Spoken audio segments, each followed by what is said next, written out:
Good morning, everyone. It gives me great pleasure to introduce the first session, the speaker of the first session. Our speaker for this first session is Professor Faizan Mustafa, who, as we've already been told, is the Vice Chancellor of Nalsa University of Law, Hyderabad, and is also advisor to the National Law School and Judicial Academy, Assam. He is known for his institutional building abilities and democratic leadership and has played a seminal role in founding several law universities across the country.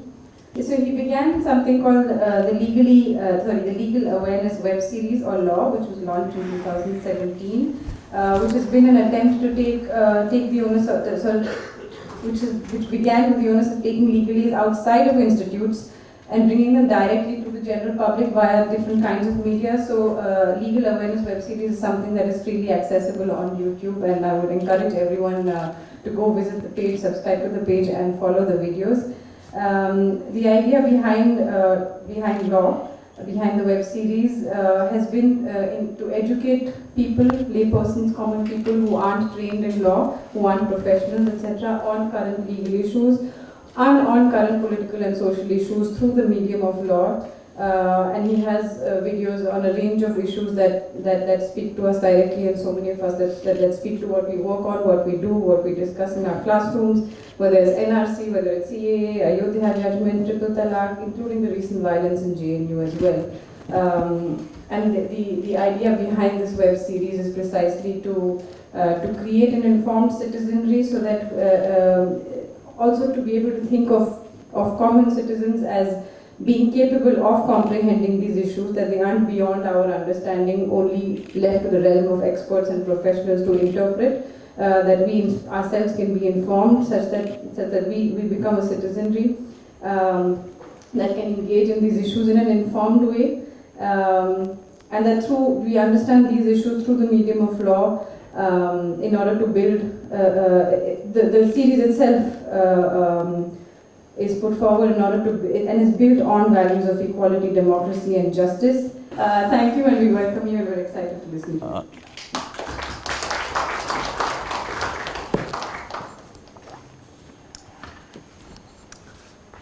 you. Good morning. My esteemed colleague, senior and brother, Professor J.S. Patil, Vice Chancellor of National Law School and Judicial Academy, Assam. My very dear colleague and nation's conscience keeper, Professor Apurvanand, Professor Rohini, ladies and gentlemen. These days, my wife is teasing me and asking me that why you teach this constitutional law? Where is constitution and law? You better wind up even this legal awareness web series. But this morning, one video, who is an Indian citizen, it has reached 1 million views.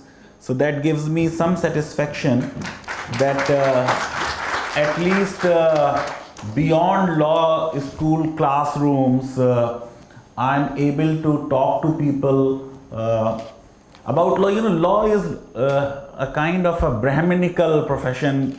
We notwithstanding this exception, that exception, the language of law has been made so difficult by our drafters that only lawyers understand it.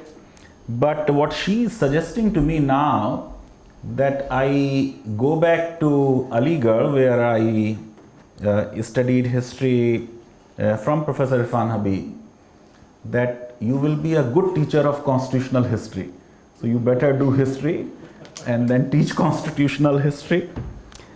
I have a feeling, and this is what I want to do this morning while talking to you about father of nation Mahatma Gandhi as a lawyer, and talk of public interest lawyering. We had seen our ups and downs, and probably we are seeing yet another down. And the court, which was said to be people's court, is once again going back to the emergency era, and that should be a cause of concern. So,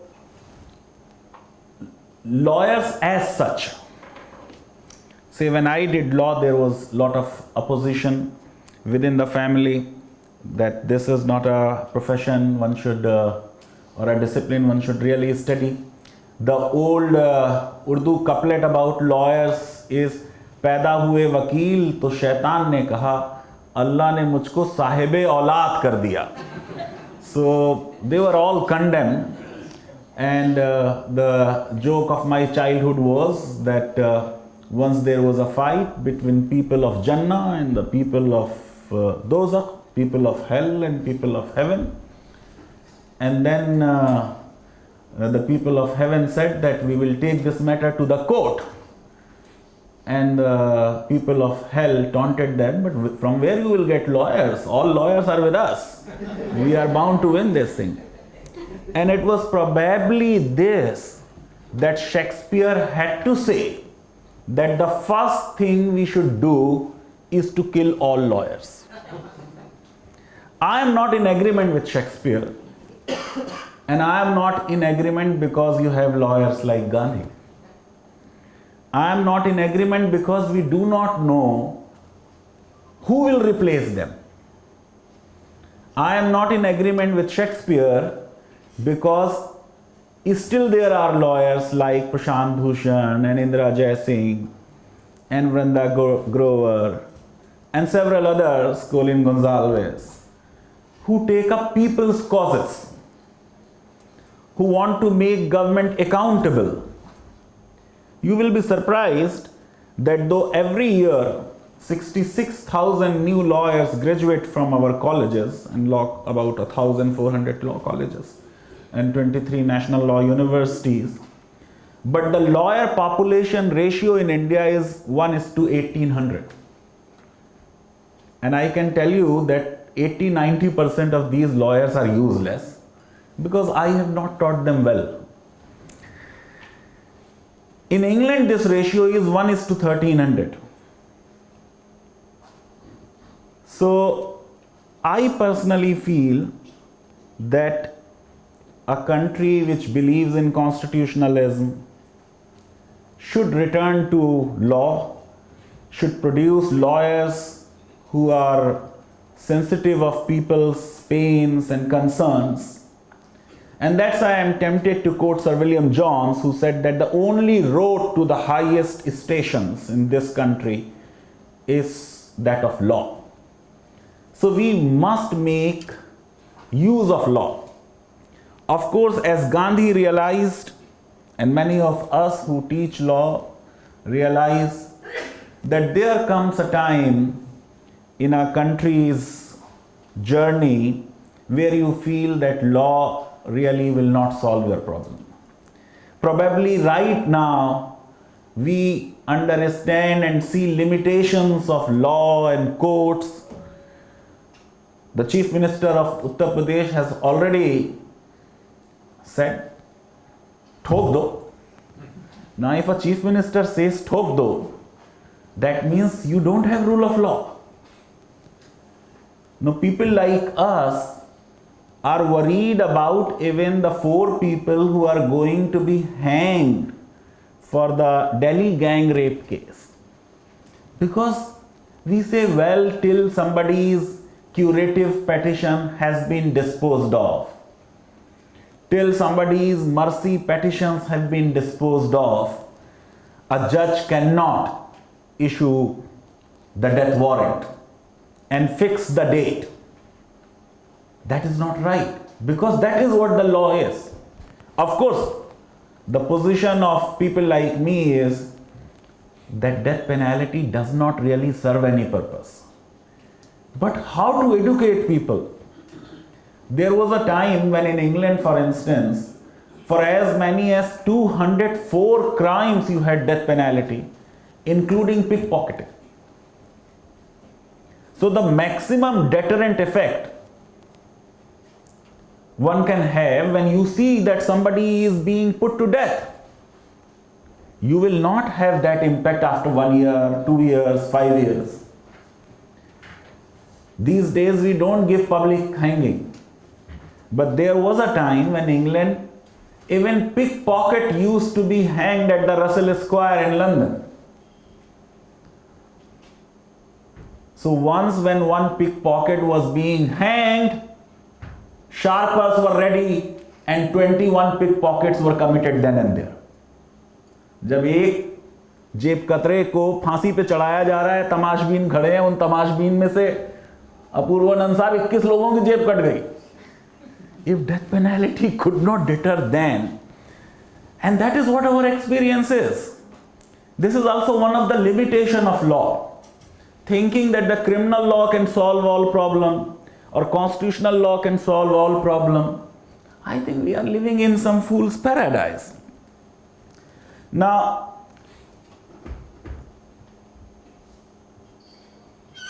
common men many a times may say law is an S, but they don't say lawyers are idiots.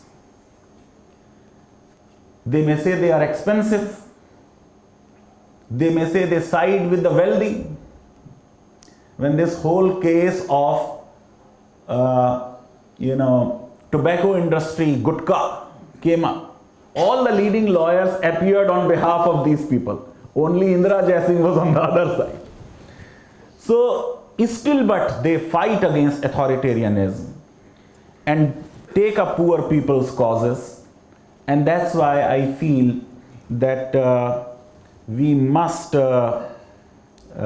consider what role lawyers can play. Now, Gandhiji's role as a lawyer has not been much talked about. We live in all kinds of myths. So we created in Assam a myth. Oh, some 10 million, 15 million Bangladeshis have infiltrated. They have changed the demography of this place. They are, adversely affecting the election outcome. Everyone believed it. Even Supreme Court believed it. Believed it so much so that the Supreme Court said it is an aggression without understanding basics of migration and how it takes place and when it takes place. And now at the end of NRC we realize that these numbers were grossly exaggerated, because out of these 1.9 million people, about 1.2 people are our own people who will come in eventually. So similarly, this myth has been created that Gandhi was not a great lawyer and Jinnah was a great lawyer. Jinnah was some trial lawyer. Jinnah was not some great constitutional lawyer who has argued some big cases. In fact, if you read Chagla, he would say that he was not even a good senior because Chagla was his junior. So he had all the bad things to talk of Jinnah as a senior lawyer. Generally, lawyers are very considerate with their juniors and help them and train them. Of course, don't pay them well. And that is why, my students don't join litigation and they get attracted to corporates, because our senior lawyers are very stingy when it comes to payment. They think we are helping you to learn the art of the trade. How do you judge a success of a lawyer? This is one question.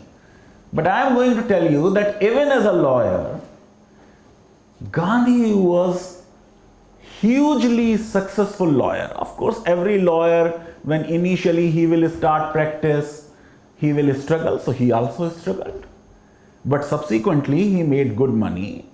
He was a sought after lawyer. And more than just a litigation lawyer, he preferred to get the matters of clients sorted out, what today you call outside the court settlement.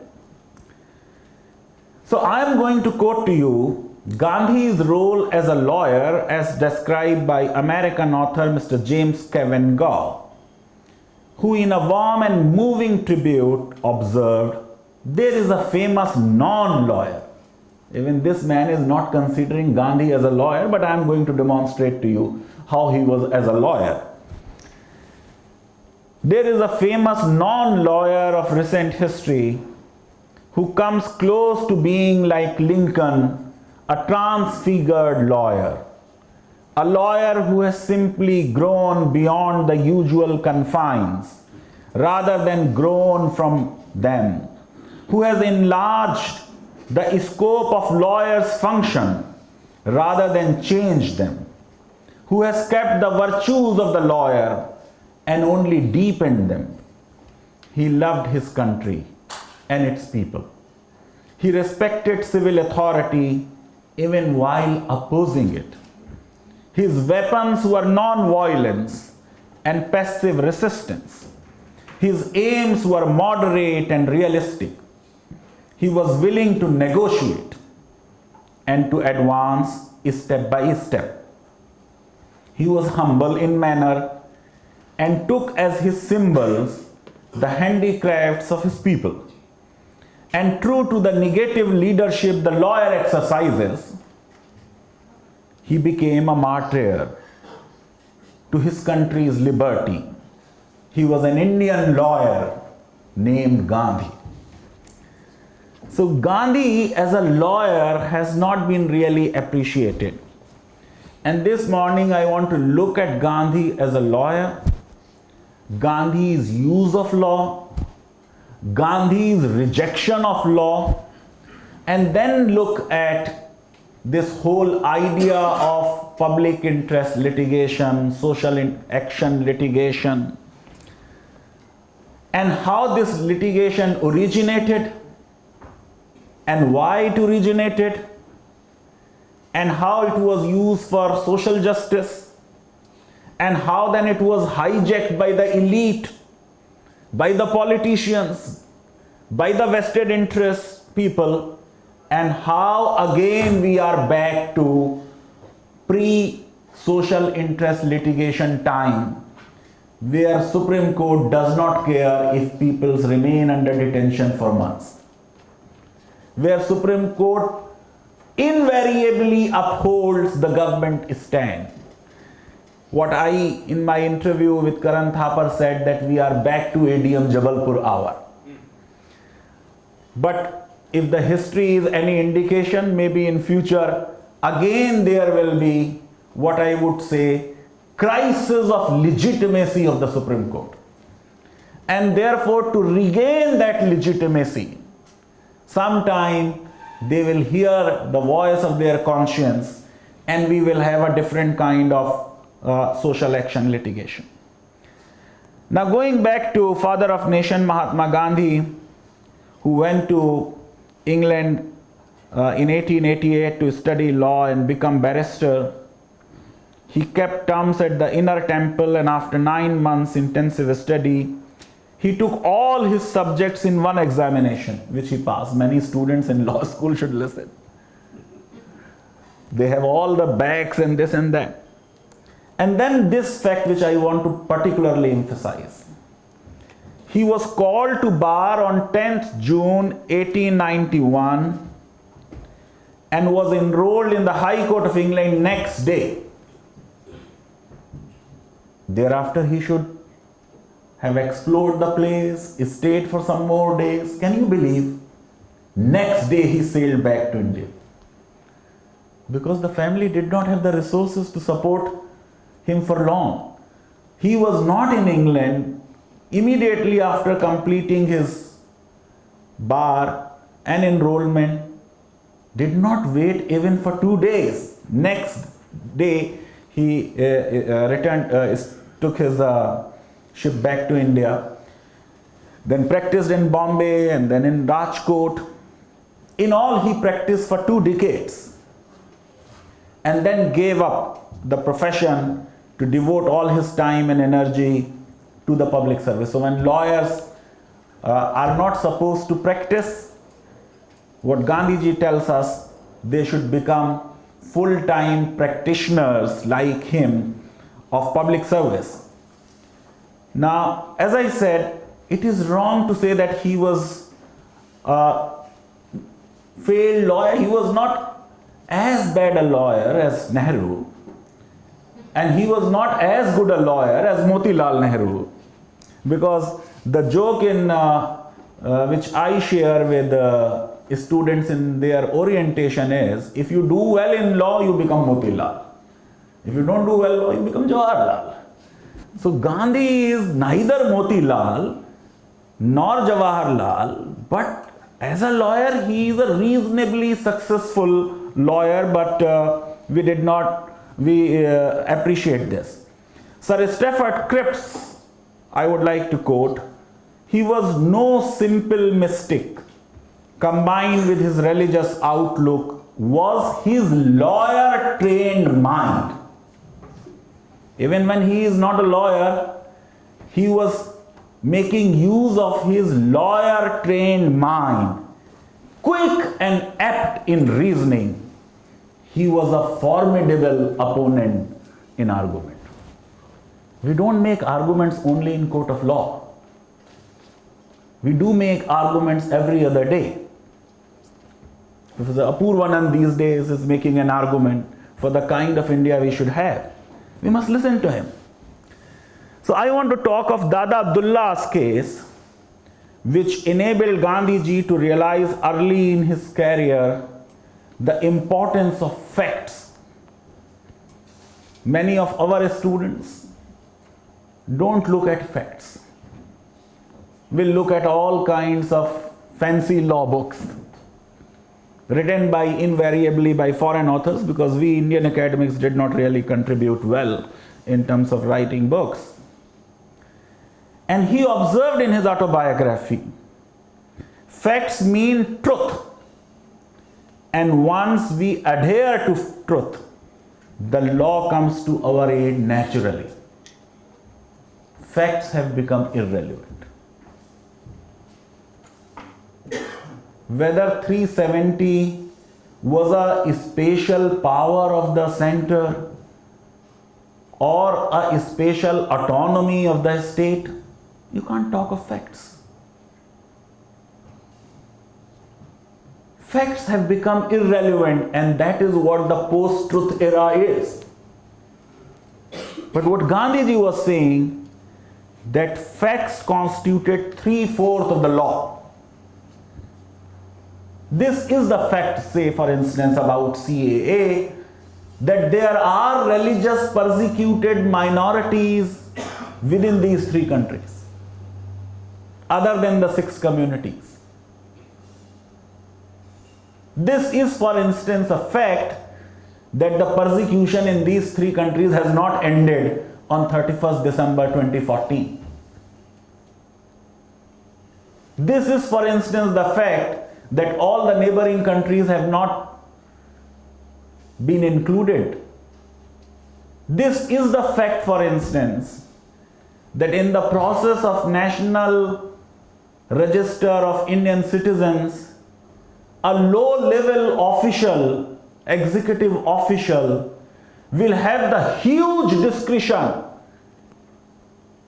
to put anyone in the doubtful category. Too wide a discretion is arbitrary discretion and is clearly hid by Article 14. And any classification based on religion is not a reasonable classification. But all these facts have become irrelevant in 2020 India. But for Gandhi, he was saying facts constitute 3/4 of law. And if we took care of facts of a case, the law would take care of itself. As a result of this realization of paramount importance of facts in Dada Abdullah's case, Gandhi realized that he would strictly adhere to the principle of looking at facts, and facts, nothing beyond facts. And he considered law not just an intellectual pursuit to make black appear white and white black, but some codified ethics. The profession of law became to him the means to enthrone justice, not entangle justice in the net of law. Many people keep asking me that you gave one interview to Karan Thapar on NRC and you said that constitutionality of citizenship, by that time this was not even a bill, there was a talk that it will come up. And I said it will have a suspect constitutionality. Thereafter, Harish Salve, who is India's leading lawyer, very eminent lawyer, he said, no, it will pass the muster. Now, there is this difference. The bar which the court will look at in examining the constitutionality of a parliamentary law will be a very low bar. It will just see whether there is a classification, whether there are some differences between people who are taken and people who are left out, whether it has some rational object as per the policy of the government. And it will start with the presumption of constitutionality. So anyone who challenges constitutionality has a very heavy burden to prove that it is unconstitutional.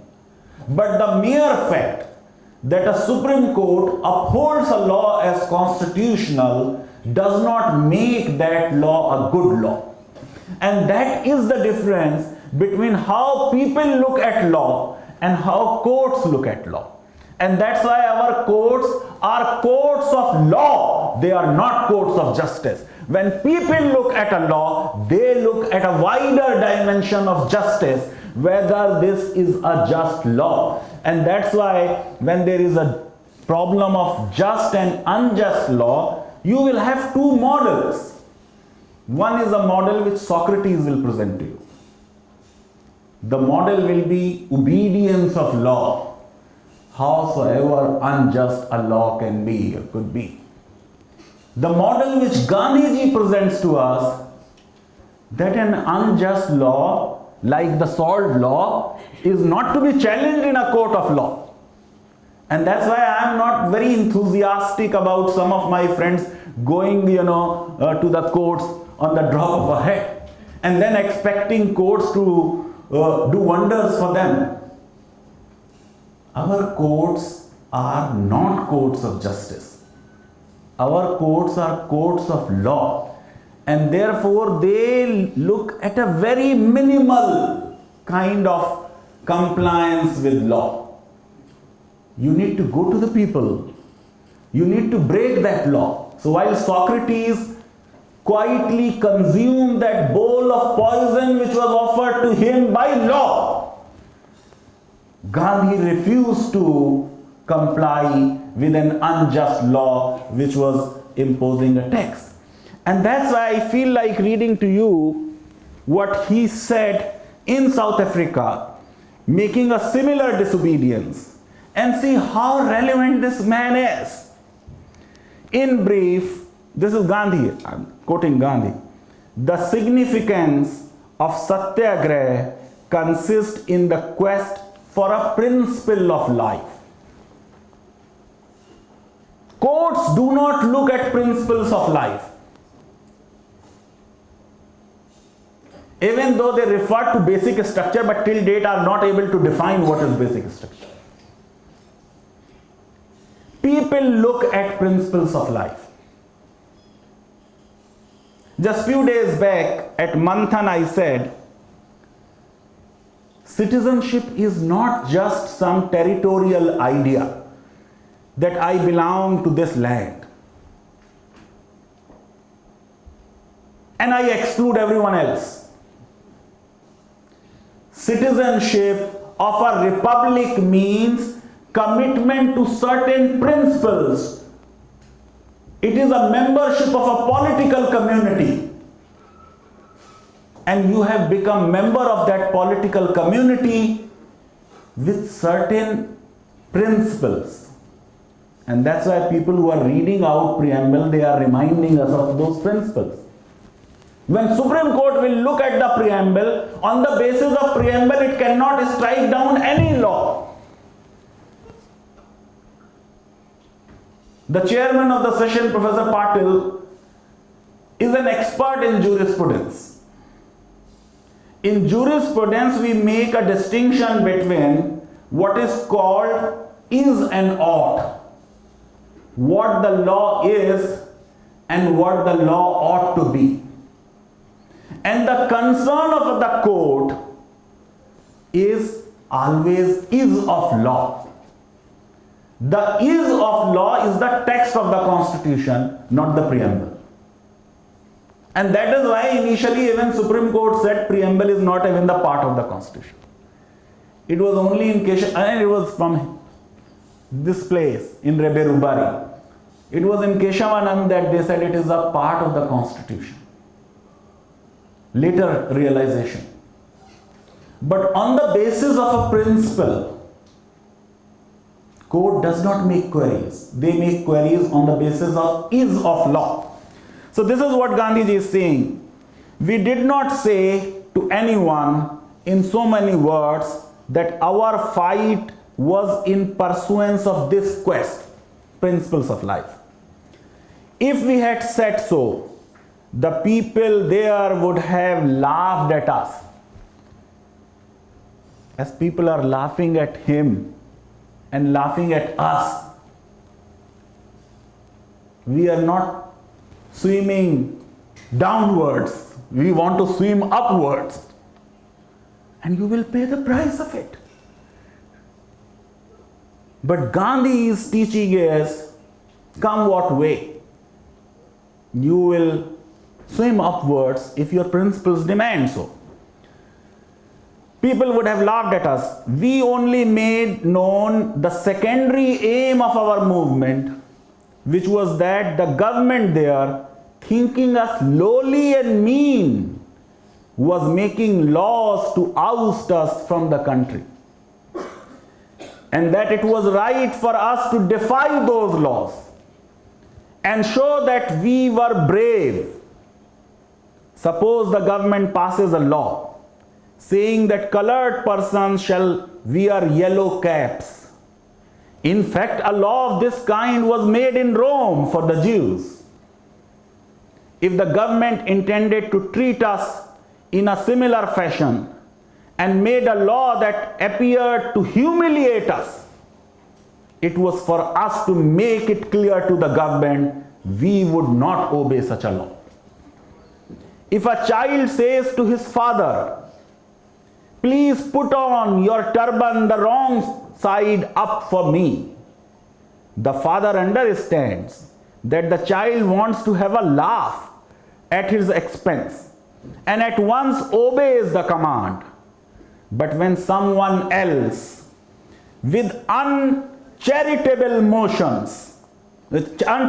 motives says the same thing, he clearly answers, look brother, so long as my head is on my shoulders, you cannot humiliate me in this manner.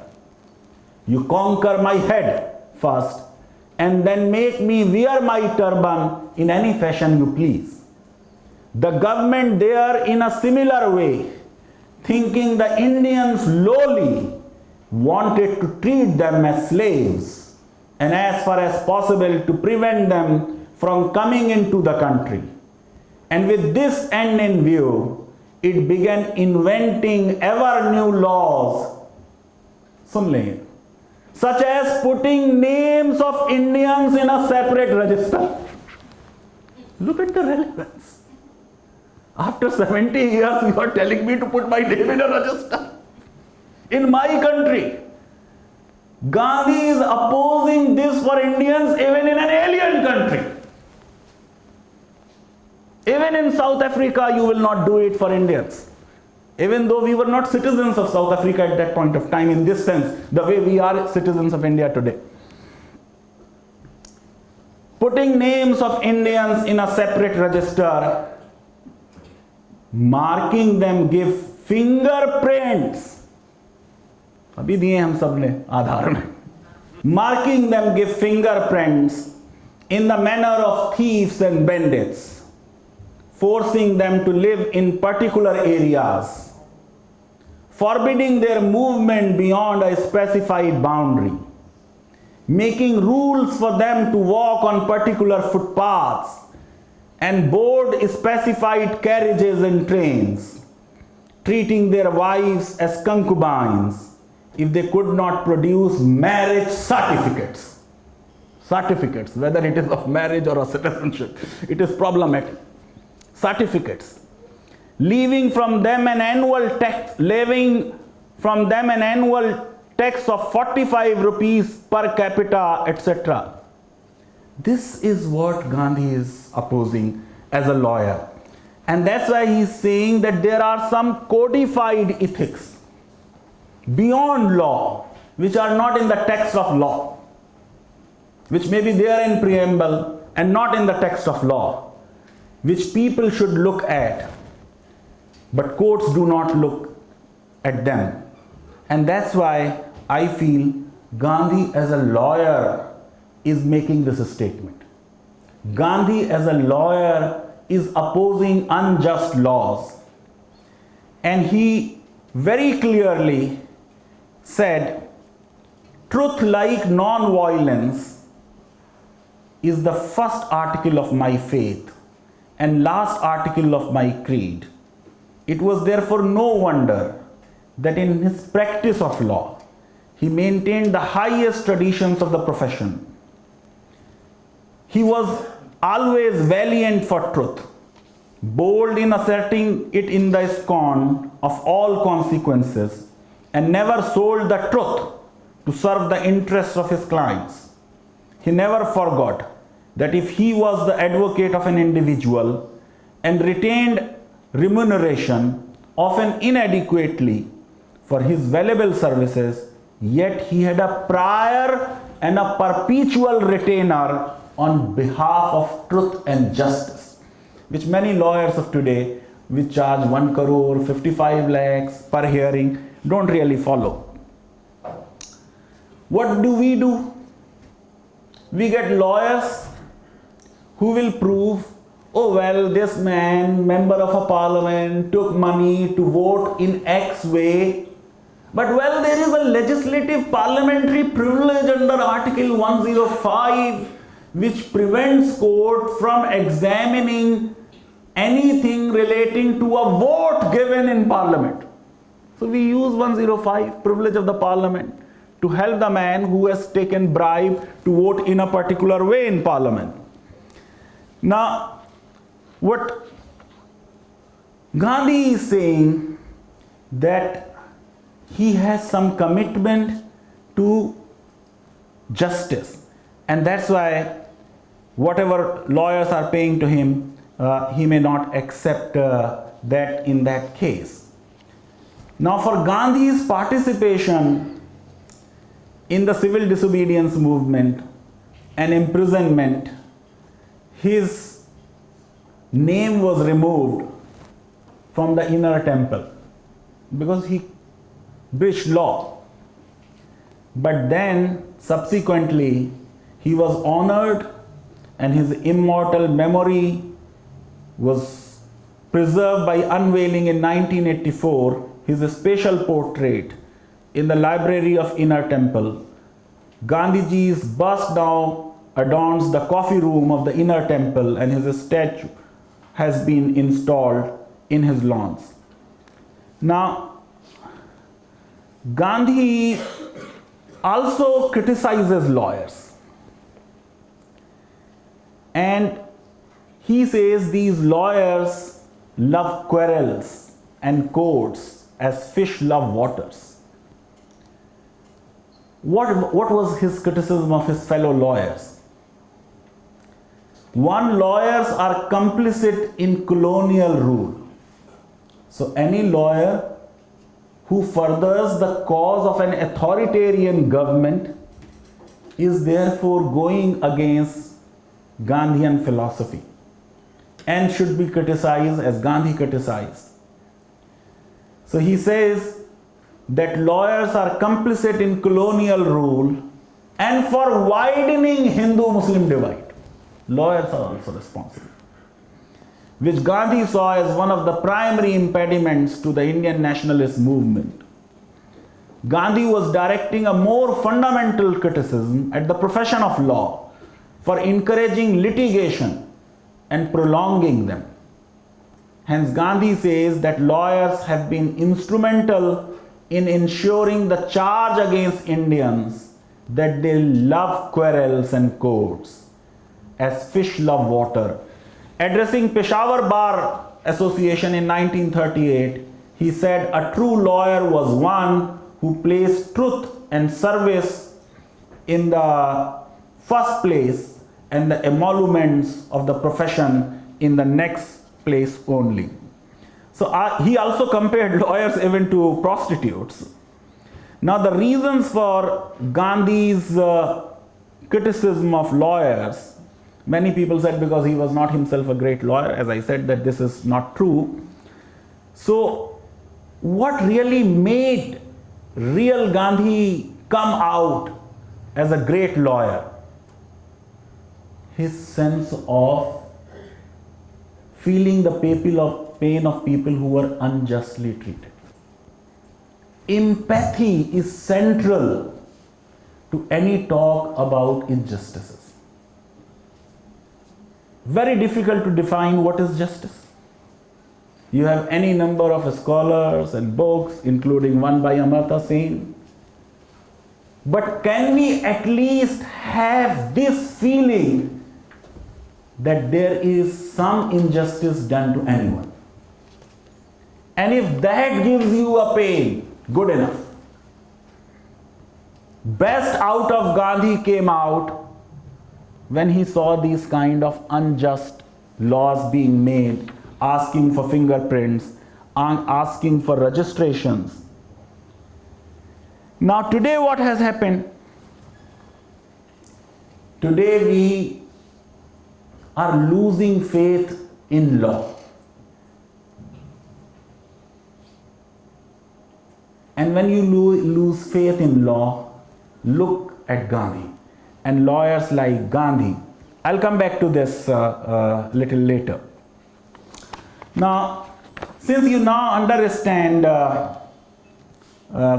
where he stood, and I think his criticism is valid. The other day we saw how lawyers were indulging in violence against police in Delhi, how lawyers just 2 years ago in Patiala court were attacking Kanhaiya Kumar and others, how lawyers in Allahabad High Court resorted to arson and vandalism, how lawyers in Madras High Court indulged in violence in 2015, prompting the Supreme Court to limit the standard of legal profession. So, of course, this is problematic. But this kind of degradation in lawyers was not anticipated even by Gandhi. He was saying they are making money. He was saying they are complicit with the colonial powers, but he did not think that lawyers one day will also indulge in this kind of violence. That was even beyond Gandhi. Now, I don't want to take you to Gandhi's trials and all other things, but I would really still wish to say that there have at all points of time been lawyers who stand up. Therefore, during emergency, when Jethmalani, for instance, who recently passed away, made a hard-hitting speech at Palaghat in Kerala against the imposition of emergency, immediately, government got alerted, an arrest warrant was issued. Next day, a petition was filed in Bombay High Court. Now, a petition of like this is nothing new. Nothing may come out of that petition also. But 200 lawyers signed that day that they want to appear for Jethmalani. Today, how many lawyers will stand up against the government for an arbitrary action like mass detention? That is the cause of worry, and that is something about which one should bother. Now, I want to now go to social interest lawyering. You see, post-emergency, Supreme Court was suffering from a crisis of legitimacy. So a new kind of litigation called public interest litigation, what Upendra Bakshi called social interest litigation, started. Bakshi also said, borrowing from Ronald Dworkin's Taking Right Seriously, that now the Supreme Court of India has started taking sufferings of the people seriously. Some people called it a silent revolution. Others, as I told you in the beginning, called that Supreme Court has become people's court. Some people said we are having a new juristic horizon in India, and the Supreme Court became an institution of socio-economic justice. Our senior colleague, Professor Parmanand Singh, said we are experiencing judicial socialism, and Supreme Court is trying to bring justice to the doors of people who are hand to mouth, who are illiterate, who are marginalized, who are disadvantaged. Why court had to do all this? Because when 9 high courts in India said, even if there is emergency, your rights under Article 19 automatically get suspended. But your other fundamental rights would require a presidential order. So there was a presidential order. You have to understand this difference between law and justice. So this was perfectly legal. Even ADM Jabalpur judgment was perfectly legal as per law. Right to life could be suspended, it was suspended. If right to life is suspended, how can you have a writ of habeas corpus? But where 9 high courts had the courage to tell Indira Gandhi government that even when Article 21 is suspended, still people will have the right to move the court against illegal detentions. Because Article 21 is not the sole repository of personal liberties. Supreme Court did not agree with this argument. Supreme Court went with the government. In fact, the story goes like this, that one judge, when this argument was made by Attorney General, said, so do you want to say, learned Attorney General, that this evening, as I go out of this Supreme Court, somebody can knock the door of my car and arrest me, and my family will have no remedy? And the Attorney General said, yes, my lord. Yet the court went with the government. So where government failed, people of India did not fail. And therefore Indira Gandhi was thrown out in 1977. And then there was a question, one of the judge who was party to ADM Jabalpur, Justice Chandrachud, should he be made Chief Justice of India? And the law minister, Senior Bhushan, Shanti Bhushan, said, don't overlook him, make him Chief Justice. He was made Chief Justice. The government would have been well within its right to ignore somebody like Senior Chandrachud, who has given a judgment as atrocious as ADM Jabalpur, which had to be overruled by his own son, Justice Dhananjay Chandrachud.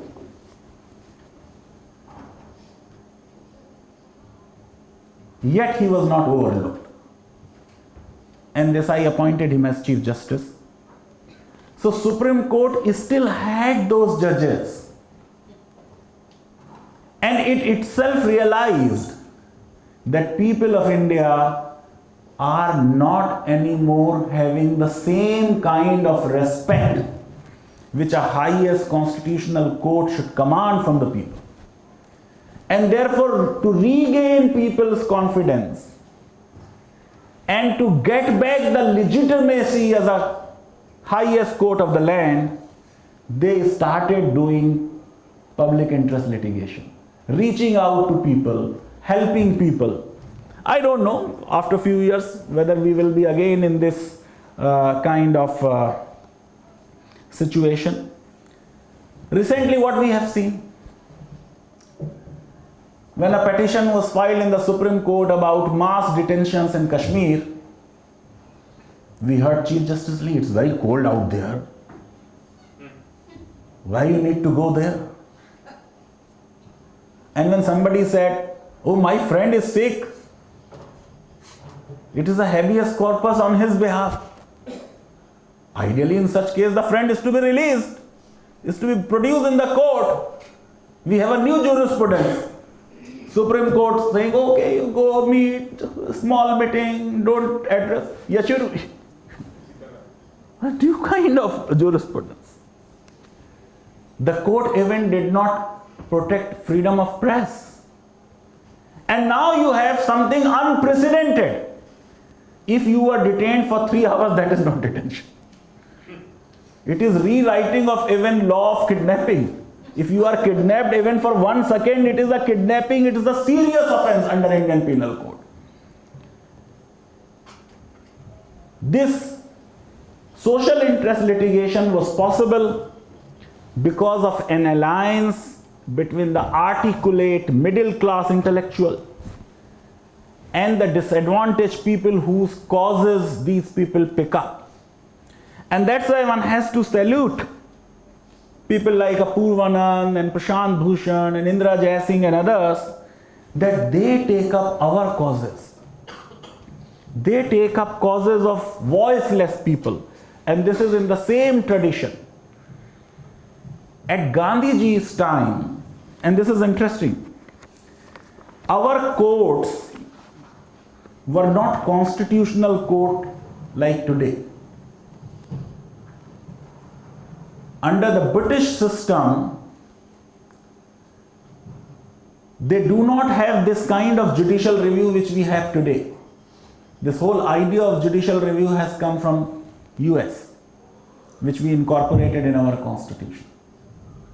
So largely the colonial courts were dealing with the disputes between people themselves.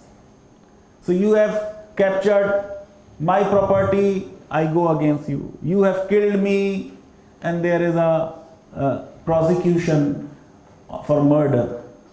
But going to the court against the government for a violation of fundamental right has to be a post-independence development. And in this, what happened initially? Initially, when you go to the court of law, I mean prior to public interest litigation, the court used to ask, what right of yours is violated? This is called the concept of locus standi. What is your problem? Why you are in the court? In fact, before I elaborate a little more, Ambedkar has proved to be wrong.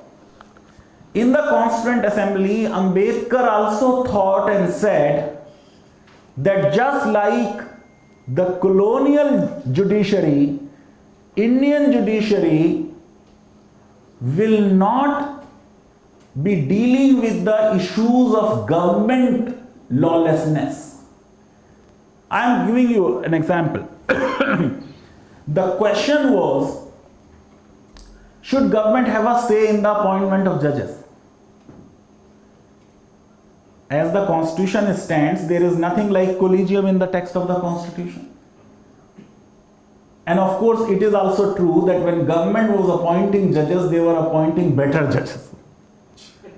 And collegium is a self-inflicted wound because every recommendation involves one or other supersession. Executive did it only twice during Indira Gandhi. So Ambedkar said, well, our court will not be dealing with government versus people disputes.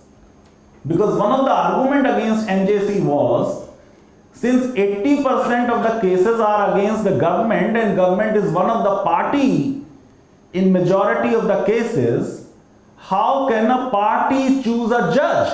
Because no one shall be a judge in his own cause. So like this, initially, our courts, following the British tradition, they will ask you a question, "Bhai, why you are here? Kya problem hai? What right of yours is violated?" And that's why you got cases like A.K. Gopalan.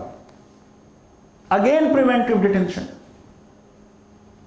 Of course, you will see in our Constituent Assembly, even though we had fought against the British, many of our national movement leaders were put behind bars and spent years in prisons, except many followers of today's aggressive nationalism who neither participated nor went to jail, and when went to jail gave mercy petitions. But those very people, when they were drafting the constitution and the issue was personal liberty, the initial draft said no one shall be deprived of his life or personal liberty except with the due process of law. Then we said remove this due process of law, because with due process the requirement of fairness and justness and reasonableness and non-arbitrariness comes in. Make it a very positivistic, legalistic, status requirement, and therefore the expression due process of law was dropped and we made it procedure established by law. And therefore Article 21 read, no one shall be deprived of his life or personal liberty except according to the procedure established by law. So once there is a law, nothing is to be done. The kind of query between just and unjust law which Gandhi will make is not to be made.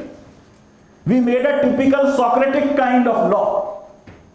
And that is why Supreme Court in the early days in Gopalan, oh, what can we do? This communist leader has been arrested under some preventive detention law. So his liberty has been curtailed under law. That's it. 28 years later, in Maneka Gandhi, post-emergency, this judgment will be overruled. And the Supreme Court, which was suffering from crisis of legitimacy, will now say that it is not enough in curtailing people's liberties that there is a procedure established by law. But this procedure, both substantive as well as procedural, must be fair, must be just, must be reasonable, and must be non-arbitrary. This was one of the impact of this social interest litigation. When social interest litigation from disadvantaged people moved in the direction of examining very critically administrative decisions of the state.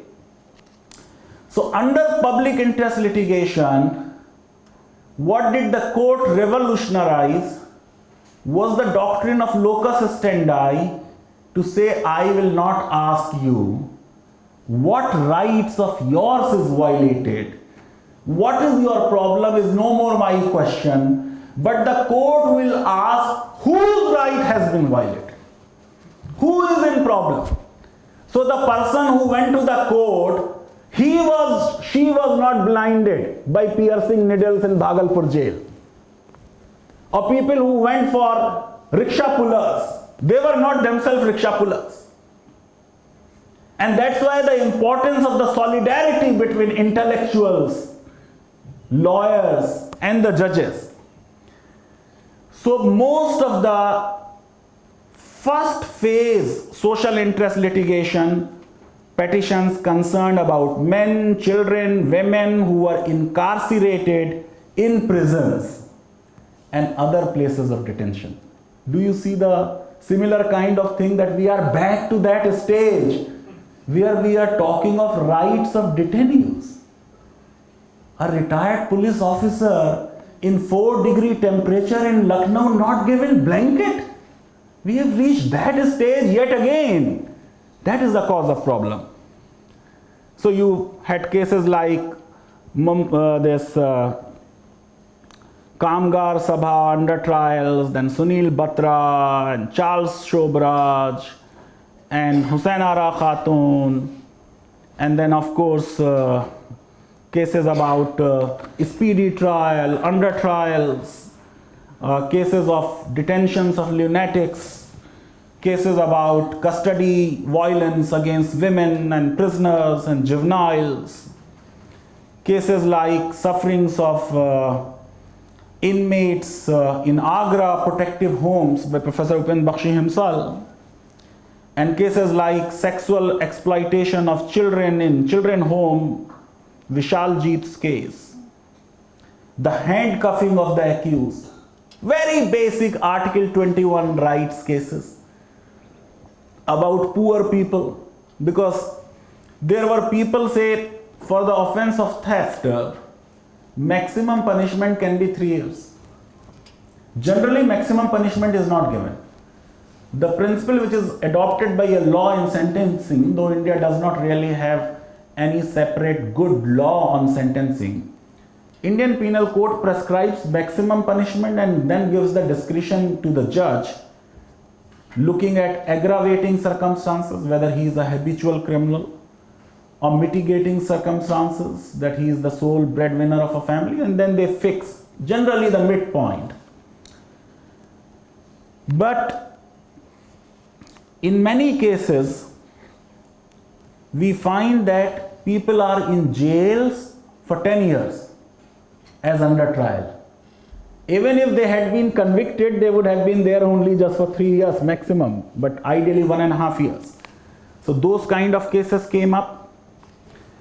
Then in the cases like Rudalsa, where again it was a question of detention and then compensation given, Bhim Singh, that Panthers party president, illegal detention, he was also given compensation. Then Bihar Legal Support Samiti, early hearing of bail, dowry deaths, handcuffing of advocate, Altamash Rani, these kind of cases were there in phase 1. Encounter killings. Then in phase 2, you got these cases like Menaka Gandhi type, review of the administrative actions. So Gopalan was overruled. In R.D. Shetty, where Airport Authority of India, देखिए क्या case था? If you are appointed as an air hostess, then you cannot marry for certain years. And when you marry, you cannot have children for certain years. This was a law, an unjust law. But this law in Gopalan's time would have been upheld. But in R.D. Shetty, this law was said to be arbitrary. But it is a classification. These days, people are telling classification, Professor Mustafa. These people are minorities in these 3 countries. There is a state religion. By the way, that is also not right, because Bangladesh Supreme Court struck down that amendment. And then they brought in secularism yet again. But assuming Afghanistan constitution specifically prohibits persecution. But more than that, there is a classification.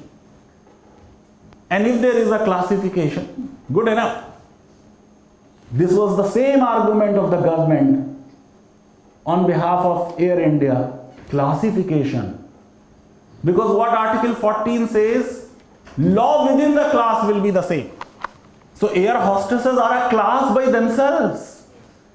They are in a kind of a job where, passengers want young, lean and thin, smart air hostesses, so they should not marry. They should not have children. You have a similar kind of law which we are having right now. So Supreme Court said administrative fairness. Then they expanded the definition of a state. If you define a state narrowly, since fundamental rights are largely against state, because a state is in the best position to violate fundamental rights, if you define it narrowly, then the guarantee will become narrower. So they defined other authorities expression other authorities under Article 12 widely, and therefore the guarantee of fundamental rights became wider. And then in phase 3 you got lot of social justice judgments and petitions, Bandhwa Mukti Morcha, Jyoti Prakash about bonded labor. You had Sanjeet Roy about minimum wages, MC Mehta about child labor in match industry. Then you had cases on right to livelihood of forest dwelling tribe, Banwasi Seva Ashram. You had right to livelihood of street hawkers in Delhi, Sudan Singh. And then stone quarrying cases in Delhi about environmental pollution, limestone quarrying in Dehradun, RLEK environmental litigation. Then you had Ganga pollution cases, MC Mehta again. So you had all these kind of cases. And then in phase 4 of social interest litigation, this entire PIL was hijacked by the corporates. So I am a rival corporate. What I will do, I will ask somebody to file a case against your industry that it is causing pollution. Many a times PILs have been filed to ensure that corruption proofs come to an end. Therefore, in Delhi High Court, and in fact Delhi High Court gave a relief, there was a petition that Bofors FIR should be quashed and its proof should be stayed against, in the case of Justice V. Ramaswamy, when there was an impeachment process, there was a PIL to stop that. And these days you have some government sponsored PILs. As soon as they file they come up with a law, somebody badly prepared PIL will be quickly filed and the court will dismiss it, and the government will say, well, the Supreme Court also did not even hear this matter. So this is a new thing which is happening. And then PILs were also used to invoke law as a struggle. So it became a site of struggle. After all, we do make a distinction in the legal methods class that law is one method of solution of dispute, a legal method of solution of dispute. So about the transfer of judges, SP Gupta, it was a PIL, and several other, NJC, post NJC, you have all kinds of cases happening. Finally, just to close, I want to say that many a times laws are passed by people's representatives. Of course, we have huge respect for our elected representatives. But as I said, that the citizenship is not just membership of a territorial community. It is a membership of a political community which is committed to certain values. Those who are protesting against CAA are making a claim for those values.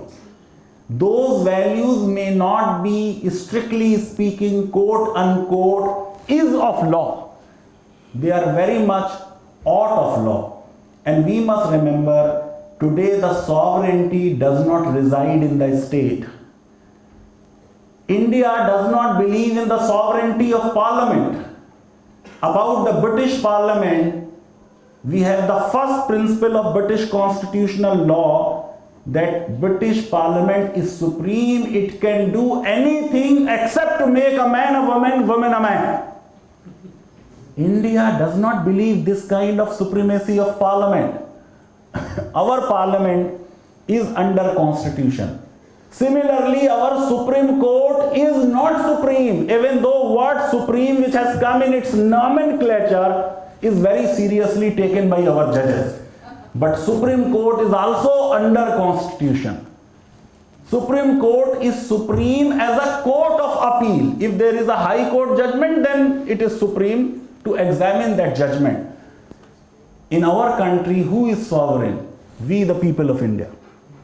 And whatever people of India believe to be the kind of India they want to create, that is the kind of India for which we should aspire and we should fight for, and that is the kind of India which Gandhi ji imagined, that you will have my allegiance and my obedience only so long you exercise your power to pass quote unquote just laws. Thank you very much.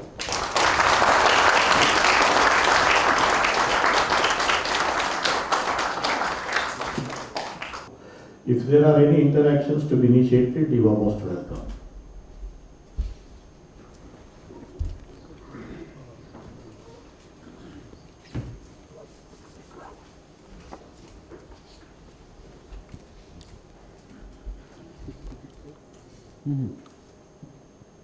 Get some water, please. No? Yeah. Yeah, please go ahead. Yes,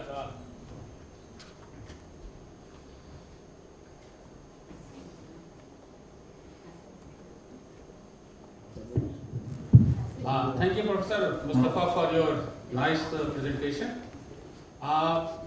We know all the problems we are facing, but the question comes to our mind, what is the way forward? I served in South Africa for 3 years. I had the opportunity to see Nelson Mandela from such a short distance, the other Gandhi of the Africa. And I tried to learn certain things which probably may be good for our country also. Like see, in our country, perpetually we are in the mode of election. Abhi Jharkhand tha, Delhi aa gaya, kuch aur aa gaya. Government doesn't do any governance because they're all in the election mode. South Africa, they decided that parliamentary election as well as assembly elections will be held together. And they have full 5 years to govern. Now in our system, we have anti-defection law, which never prevents defection. In fact, it encourages. South Africa, what I have understood there in my short duration, they have a democracy but a different kind of things. They don't vote independent candidates, they vote to the party. The party president submits the list. Suppose if I am contesting for, out of 500 seats, I am contesting for 300 seats, they will submit a list of 300 MPs in order of some priority, and top name will be the president of the party. And if they get 60% of the vote cast, the 300 MPs will be declared elected for that party. So today, suppose if I am a ruling party MP and I decide to quit the party due to certain difference of opinion, I am free to quit. The party president nominates somebody else in my position. So government knows that I have 60% mandate and they really try to do something for the country. And I have seen how they have changed many things because they don't blame somebody, they want to deliver something. Okay, so I have seen that a young country, they have done something in the initial leadership of Nelson Mandela, and he was never wanted to be the president, and after 5 years he demoted his office. So they have done something which I really find that is very interesting for me. So in our country, we are going this way, that way, and we are never seen that what is the way forward. So I would like you to, Professor Mustafa can say a few words on that. What is the way forward for us? You see, of course, I am not speaking on all the problems of our country is facing right now, and therefore the question is not really relevant to my talk, except to the extent that when Gandhi went into this jail in South Africa, he did not know that years later Nelson Mandela would also be there. And after independence, that jail will be converted into their Supreme Court. Isn't so? You see, our country is too big. We have entirely different kind of issues. What you are saying will be, sweet melody to the government in power today. They will very much love to accept it because in one go, in the name of one man, all 545 seats will be won by them. For a country as diverse as us, one election, one will not be good.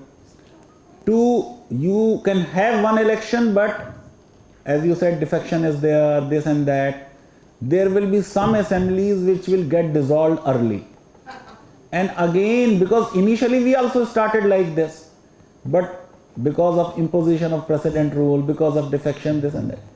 I don't think that number one problem which country is facing today is that yesterday we had Jharkhand election and tomorrow we have Delhi election. That is not the main problem of the country. Problem is something else. Similarly, I don't see that ever we should adopt this kind of thing that a party president can hand pick up MPs like this.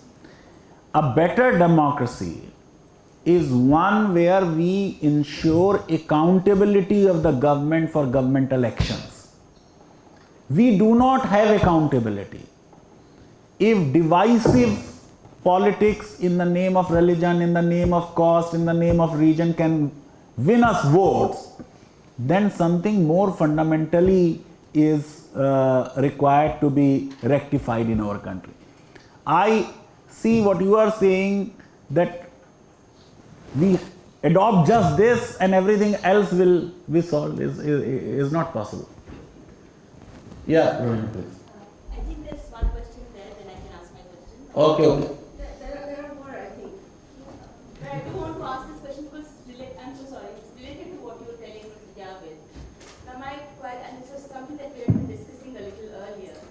Now my question is, in 1950, when we adopted the constitution, there were so many members in the Lok Sabha, and that number has remained the same, while the population of the country has, just multiplied at least 2.5 times.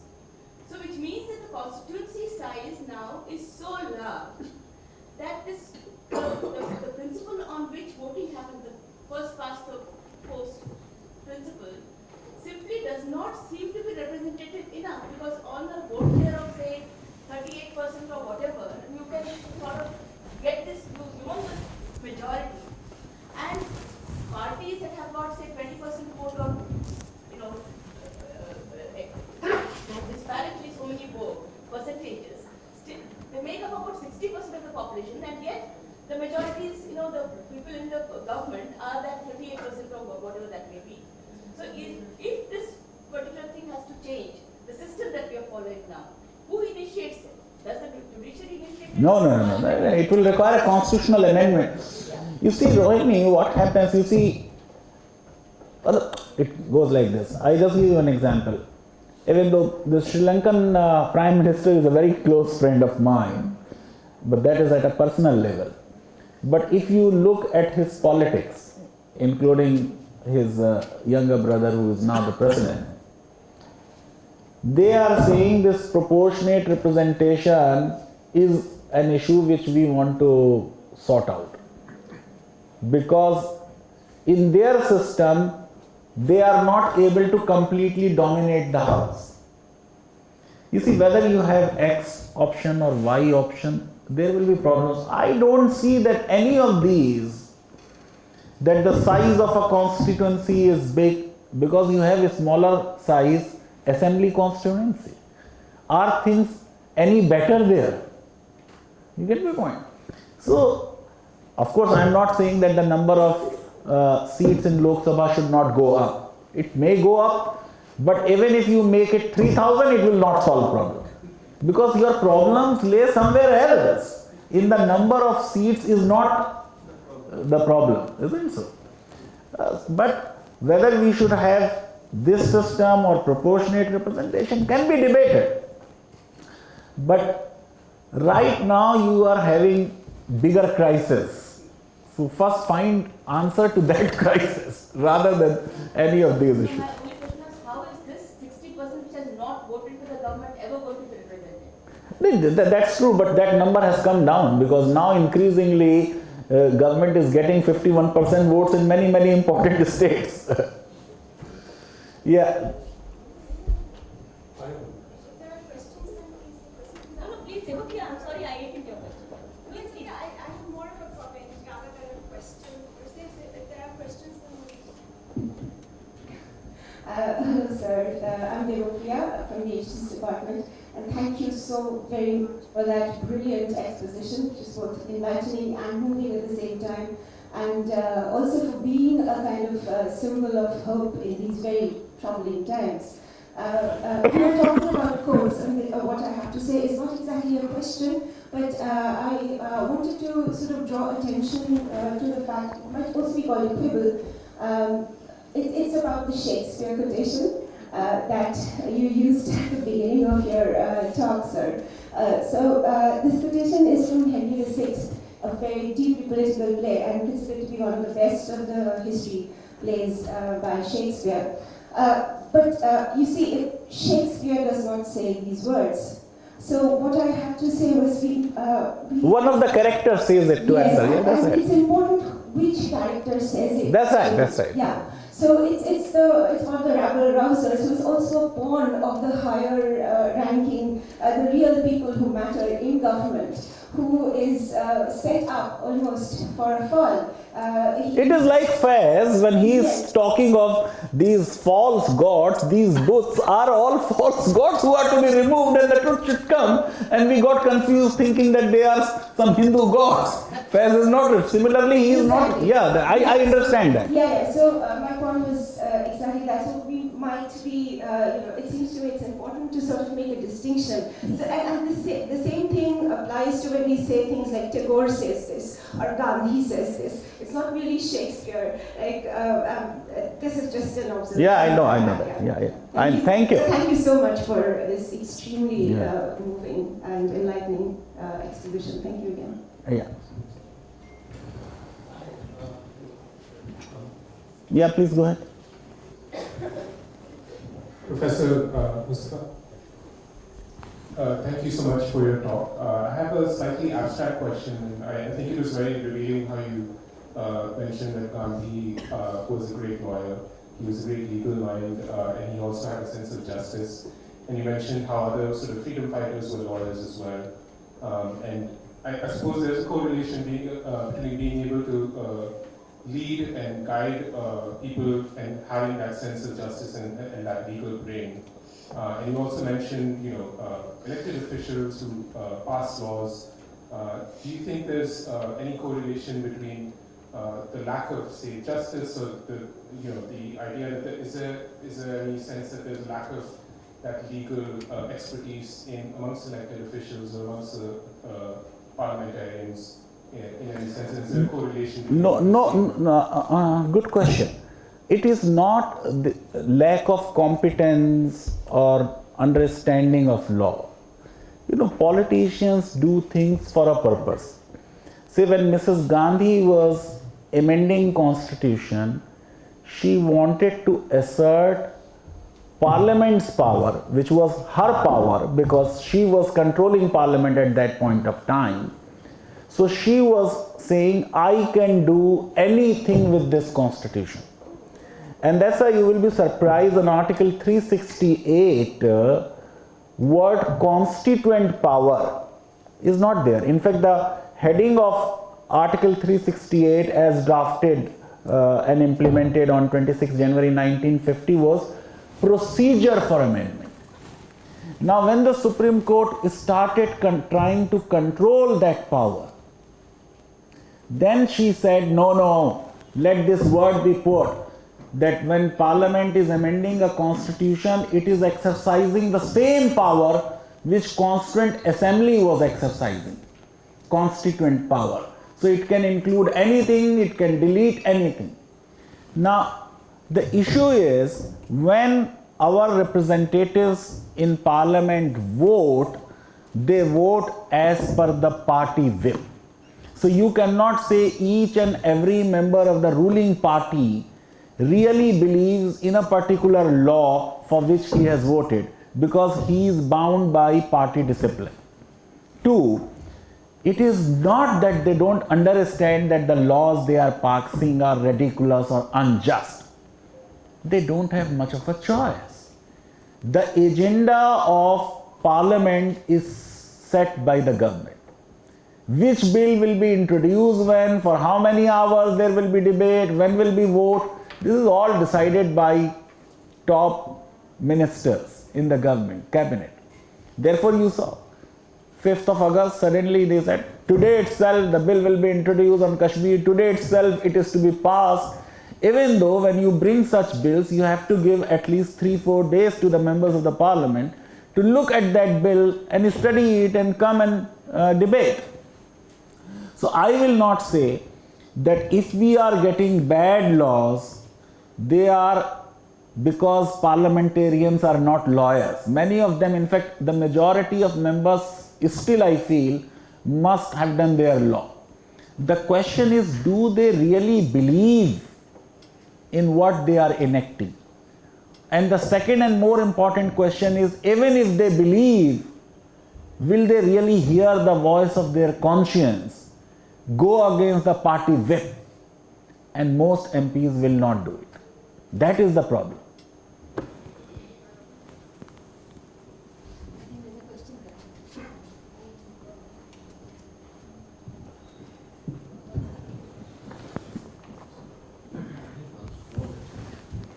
I have a small observation actually. I am Mrinal from Department of Humanities. I like your views that citizenship is not a territorial idea. But the issue is actually, we also want to, given a chance, would also have love to be a global citizen, like as Dr. Bhupen Hazarika said at one point of time. But whenever we bring in these political boundaries, then border is the thing. And I personally feel that borders should be sacrosanct. And in that case, the question of citizens and non-citizens will come. That is the issue probably. No. Which is, of course, like Europe. Yeah, let me respond. It is not merely territorial. You see, this, if you look at the evolution of human thought, this nation states is a new concept.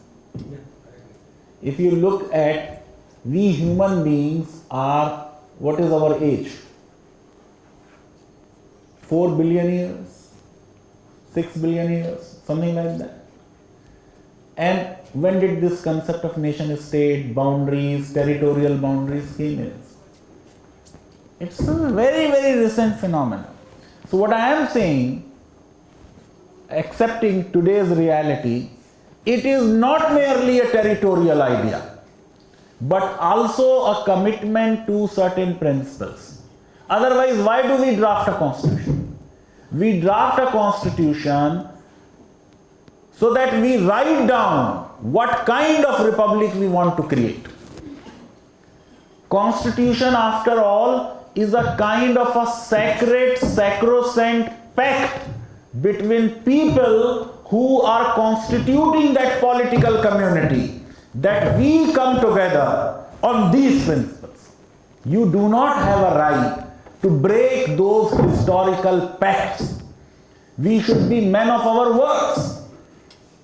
We agreed to be the member of this community, this political community, this territorial community on certain values. Now, when those values are being attacked, members of that community are well within that right. And that is why Constitution says to assemble peaceably without arms. You can assemble, you can protest peaceably without arms, stay within law. And that is why our Honorable Prime Minister himself and all the ministers of the government, they never said don't protest. They said don't use violence. Don't violate law. They are saying you have a right to protest. Because that is also a principle of our republic. Many people ask me, should they go for review in Babri Mosque or not go? I have written very clearly that they should not go, it will not serve any purpose. But the fact of the matter is, our constitution allows a kind of a peaceful method to protest against a Supreme Court judgment. That when you disagree with a Supreme Court judgment, the constitutional method is drop a review petition. Write what are the problems in this judgment, come back to us.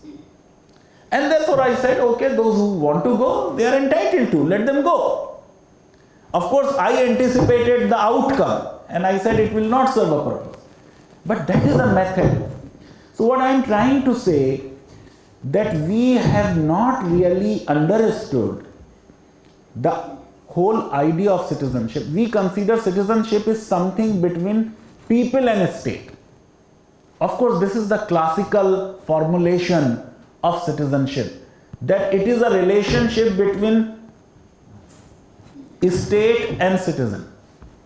Citizenship is also, it is this vertical relationship between state and people. It also has a horizontal relationship between people to people. These old women in Delhi's cold, sitting and protesting, and other people sitting with them, they are showing solidarity, because citizenship is also about people to people relationship. And it is that relationship which people are saying that we do not want that he gets citizenship and I don't get citizenship. If he is excluded, he will get included through this law, but I will not get included. And that's why people are speaking. Citizenship is a great mobilizing force where people come together for a certain kind of a dream of a republic.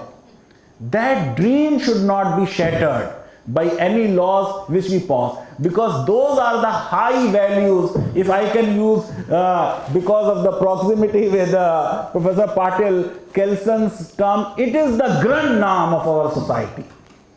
Whatever is written in the constitution may be law, but there are higher principles, some of them are reflected in preamble, but the mere fact that we want this kind of value system, it is a fight for those value systems. Those who are protesting, they believe that this law may be legal, may be constitutional, but not compatible with my aspirations, my dreams. That is what they are saying. So when I call this a crime that was committed in JNU, and a crime as such that is committed in JNU, and a party comes up and takes a responsibility, that represents the majoritarian moral conscience for me. And when that is expressed so openly and explicitly, will the written constitutional law, the written constitution, come as a ray of hope? Will it give us some solution? No, people will be punished and prosecuted under that written law. Let them say whatever they are saying. It will be used as evidence against them. But till the process is over, we can't really say who committed it. And it is a court of law which will pronounce a judgment on this. Yeah, please go ahead. Professor Mustafa, you identify the relationship between three classes: the state, the middle class, who strives to protect the rights and make the laws for... Should strive. My question is exactly that. That the conditions of power, the increased power through either money or simply silencing oppositional voices by the ones in power, as you identified, leave the lawyers or the members of the parliament, the middle class, the educated middle class, no choice but to sell out in a certain sense. So accepting someone like Gandhi, who is exceptionally intelligent as well as empathetic, how is it, or are there instances in which such dominance of true power by the ones in the state can be subverted? You see, there are people who still stand up to power. There are all kinds of people, who stand up to power and who say that we are not going to be cowed down, and they borrow and get inspiration from Gandhi.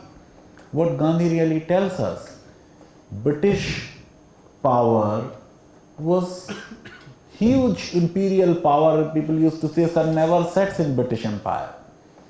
That mighty British Empire could not face this man who Half-naked fakir.